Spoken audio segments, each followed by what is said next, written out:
Hello friends, welcome back to my channel Taushiya study point. और आज हम यूनिट लेसन प्लान बनाना सीखेंगे। तो देखते हैं किस तरीके से यूनिट लेसन प्लान बनता है।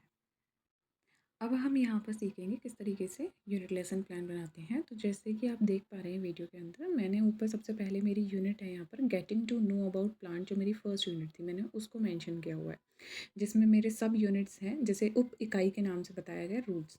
तो मैंने यहाँ पे रूट्स लिखा। ये फर्स्ट कॉलम जो है वो होता है आपका टीचिंग ऑब्जेक्टिव, जिसके अंदर knowledge, understanding, application, skill, interest, attitude, ये सब आता है। इसके बाद में आता है आपका सेकंड कॉलम, दैट इज़ अध्यापक बिंदु, इट मीन्स टीचिंग पॉइंट। यहाँ पर आपने जो पढ़ाया है उसको मेंशन करना होता है। जैसे अपना फर्स्ट कॉलम हो गया teaching objectives, knowledge, understanding, application.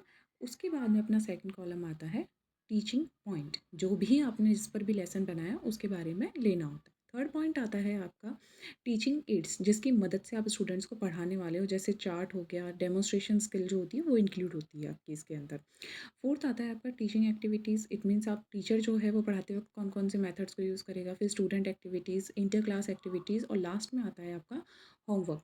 तो हम इन सब के बारे में इसमें बात करेंगे। होमवर्क में जैसे ऐसे टाइप क्वेश्चंस देते हैं, उन सब के बारे में।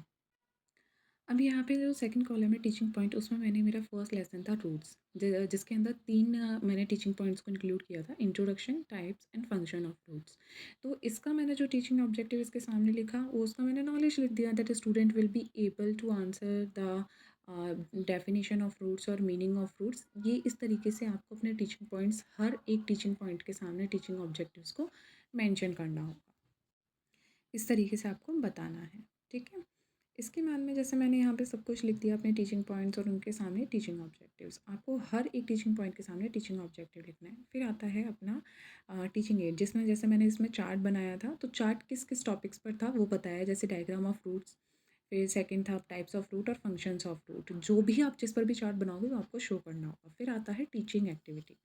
टीचर एक्टिविटी में बताना है कि आप किस किस टेक्निक्स को यूज़ करके स्टूडेंट्स को पढ़ा रहे हो। जैसे कि फर्स्ट आपका यहाँ पर यूज़ किया हमने लेक्चर मेथड, और लेक्चर मेथड जैसे आप पढ़ा रहे हो। फिर आता है क्वेश्चन आंसर टेक्निक, कि आपने क्वेश्चन आंसर भी पूछे हैं। एक्सप्लेनेशन मेथड, आप एक्सप्लेन भी कर रहे हो।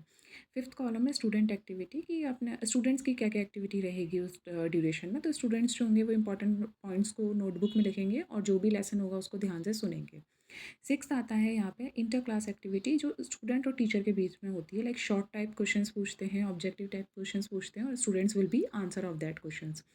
और सेवन्थ कॉलम है यहाँ पे होमवर्क, जिसमें स्टूडेंट्स को एक ऐसे टाइप क्वेश्चन देना होता है टोटल लेसन को मिलाकर, वो हम यहाँ पे सेवन्थ होमवर्क के उसमें लिखेंगे। यहाँ पर ये टीचिंग पॉइंट्स आपके हर एक लेसन प्लान के अकॉर्डिंग चेंज होते रहेंगे।